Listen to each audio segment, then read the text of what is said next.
Our IFL game of the week between the Varese Scorpions and the Ancona Dolphins. Now, the Scorpions may have the venom, but it was the Dolphins who delivered the first sting on 4th and 9. Colin DeGalbo finds Luciano Giuliani, who tacks on the first of many Ancona touchdowns. Less than a minute later, the defense delivers as Valentino Rotelli with the pick six.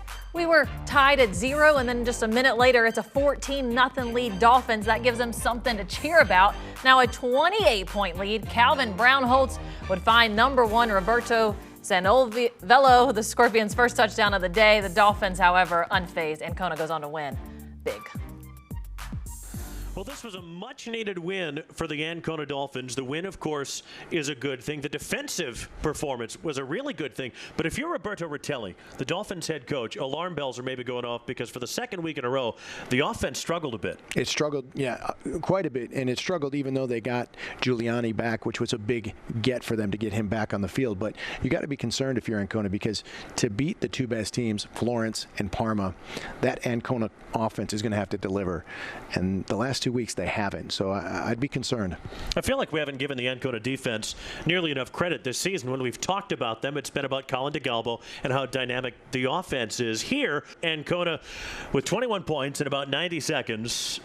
2 of those touchdowns coming on interception returns. Yeah, weird stuff. Weird stuff, and one of them really impressive. Valentino just was able to step in front of that ball, Valentino Rotelli, and intercept it and run all the way back and show his athleticism. It was a very impressive return. If you're the Varese Scorpions, they really need this coming week off to get healthy. Calvin Brownholtz, their quarterback, who at the start of the season was a really good running quarterback, made the offense really dynamic, only carried the ball a couple of times today, did not look quite right, and he needs to be at 100% or close to it if they're going to beat the Milano Rhinos in 2 weeks' time to make sure they get into the playoffs. Yeah, that's right. They were not at 100% on offense. They didn't have Ethan Weinstein.